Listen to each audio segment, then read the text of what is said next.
तो अब हम करने वाले हैं मेंटल मैथ कक्षा 6 का लास्ट भाग, आखिरी भाग हम करने वाले हैं।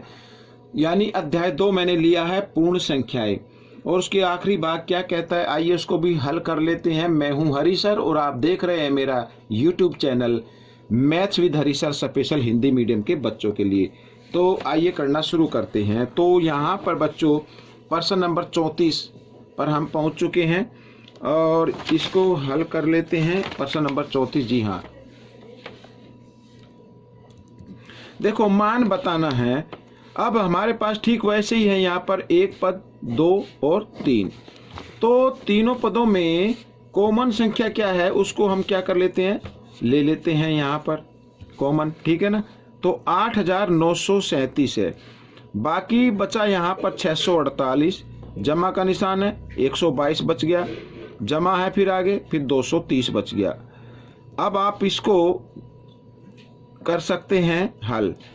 गुणा का निशान लगाया क्योंकि ब्रैकेट और अंक के बीच में मैंने कोई निशान नहीं लिया था, गुणा का लगाया था, लगा दिया। और आप चाहे तो गुणा का भी लगा सकते सीधा। तो इकाई का अंक देखते 0, 2 और 8, 8 और 2 10 होता है, ठीक है। 10 की 0 हासिल 1, दहाई का अंक 3 और 2 5 और 4 9 और 1 10 हासिल, फिर 1 आ गया, 6 7 और 2 9 और 1 10, ये आ गया बच्चों। तो 8937 को 1 से गुणा कर दीजिए आप। 8937 को 1 से किया तो 8937 ही आएगा, पीछे 3 0 तो 3 0 लगा दीजिए, ये आपका उत्तर बन जाएगा, ठीक है। अगला प्रश्न देख लेते हैं यहाँ पर। तो अगले प्रश्न में क्या कहा है, 5 अंकों की सबसे छोटी संख्या की परवर्ती संख्या, ठीक है। आइए इतना ही लिख लेते हैं पहले। 5 अंकों की सबसे छोटी संख्या, ये 5 अंक 1 2 3 4 5, ठीक है, ये हो गए 5 अंकों की सबसे छोटी संख्या की परवर्ती संख्या। इसकी परवर्ती संख्या क्या होगी बच्चों, परवर्ती यानी आगे आने वाली, ठीक है। तो इसमें हम क्या कर देंगे, 1 जमा कर देंगे, ये हो गया। और 3 अंकों की सबसे बड़ी संख्या, अब 3 अंकों की सबसे बड़ी संख्या क्या होती है, ये होती है 999। इसकी पूर्ववर्ती संख्या, और पूर्ववर्ती का मतलब इससे पहले, तो इससे पूर्ववर्ती संख्या होगी 998। इस तरीके से का अंतर क्या होगा, अंतर बताना है तो आप इसको घटा लीजिए। अब 1 में से तो 8 नहीं जाएगा, यहाँ से हासिल लेना, यहाँ हो गए 11, 11 में से 8 गए बच्चों, यहाँ आ गया कितना, 3 आ गया, 9 रह गया इधर, 9 में से 9 गए 0, इधर भी 9 रह गया, 9 में से 9 गए 0, इधर भी 9 रह गया। तो बच्चों ये आपका अंतर आ गया, ठीक है। अगला प्रश्न, अब इसमें लिखा है 85 और इसके अंकों को परस्पर बदलने से बनी संख्या का अंतर क्या होगा। 85 और इसके अंक अगर हम बदल दें, ठीक है, इसके अंक अगर हम बदल दें, यानी 8 की जगह 5 और 5 की जगह 8 लिख दे इस तरीके से, तो पूछा कि इनका अंतर क्या होगा। तो 85 और 58, तो अंतर 15 में से 8 गए 7, यहाँ पे रह गया 7, 7 में से 5 गए 2, तो 27 होगा। ये आपका उत्तर हो गया। अगला प्रश्न, प्रश्न नंबर 37।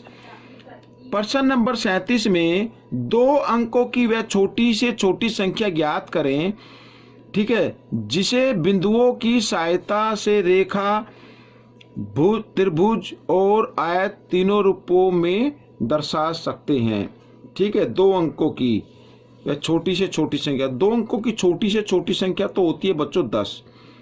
अब इसको देखो इस तरीके से, ये अगर 10 बिंदुओं को, बिंदु ठीक है लिखा है ना, बिंदुओं की सहायता से इस तरीके से 1 2 3 4 5 6 7 8 9 10, ये तो हो गई रेखा।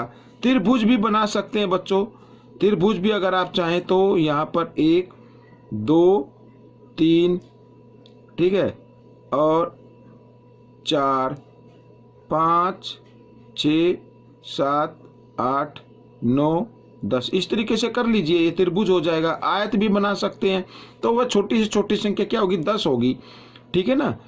तो आयत बनानी है तो 10 है ना, तो आप क्या करें, 3 इधर ले ले, 1 1 2 3, ठीक है, 3 इधर ले ले, 1 2 3, कितने हो गए, 6 हो गए ना। 2 इधर ले ले, या ये ले ले, 4 ले ले इधर, 1 इधर ले ले, ठीक है। तो ये 10 हो गए, 4 4 8 9 10, ठीक है, तो 10 हो गई। अगला प्रश्न, मान बताओ, मान बताना है तो 24 यहाँ पर भाग और ब्रैकेट को हल करना है पहले। तो 9 को 3 से भाग कीजिए, 3 का पड़ा किस पे जाएगा, 3 पे, बराबर। ठीक है, तो अब 24 को क्या करना है बच्चों, 3 से भाग दे देना है, तो 8। ये आपका उत्तर आ गया। ठीक है, ये आपका आंसर बन गया। तो बच्चों ये प्रश्न भी आपका हल हो गया है। अब हम करेंगे प्रश्न नंबर 39। तो प्रश्न नंबर 39 मैंने लिखा नहीं है, तो मैं इसमें से देख लेता हूं कि प्रश्न नंबर 39 क्या कहता है, फिर इसको हम हल करते हैं। ये देखो लिखा है, एक कार ड्राइवर ने सोमवार को अपनी गाड़ी में 65 लीटर पेट्रोल भरा, मंगलवार को 35 लीटर पेट्रोल भरा।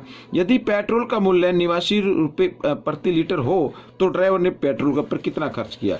ठीक है, तो यहाँ पर हम करेंगे इसको 39। तो इसमें कहा है, देखो ये लिख लेता हूं, सोमवार को पेट्रोल। तो आप चाहे तो डायरेक्ट भी कर सकते हैं बच्चों, कोई दिक्कत नहीं है। तो सोमवार को पेट्रोल लिया उसने कितना, 65 लीटर, और मंगलवार पेट्रोल लिया कितना, 35 लीटर।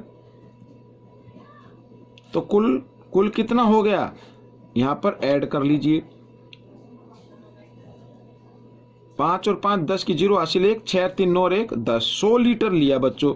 अब इसमें पूछा है एक पेट्रोल का मूल्य, यानी 1 लीटर पेट्रोल का मूल्य, एक पेट्रोल नहीं, 1 लीटर पेट्रोल का मूल्य, 1 लीटर पेट्रोल का मूल्य है बच्चों 89 रुपये। ठीक है ना, तो 100 लीटर का क्या होगा, तो 100 लीटर का तो ज़्यादा होगा, हम क्या कर देंगे, गुणा कर देंगे, 89 गुणा 100।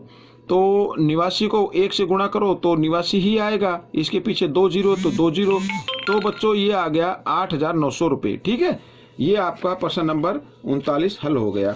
अब हमें करना है प्रश्न नंबर 40।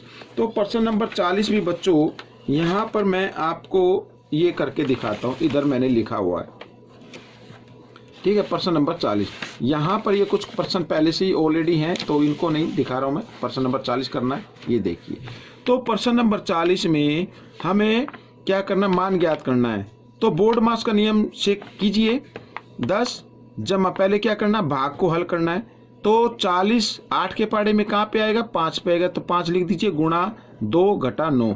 अब बोर्ड मास का नियम कहता है कि गुणा कीजिए पहले, तो 10 जमा 10, 5 दूनी 10 और घटा 9। फिर क्या कहता है बोर्ड मास का नियम कि पहले जमा करना, 10 और 10 कितना हो गया, 20, 20 घटा 9, तो बराबर बच्चों आ गया 11। ये आपका उत्तर बन गया। ठीक है, तो ये भाग आपका कंप्लीट हो चुका है। आपको ये भाग कैसा लगा मुझे जरूर बताएं, और हाँ, इस वीडियो को देखने के लिए आप सभी बच्चों का धन्यवाद।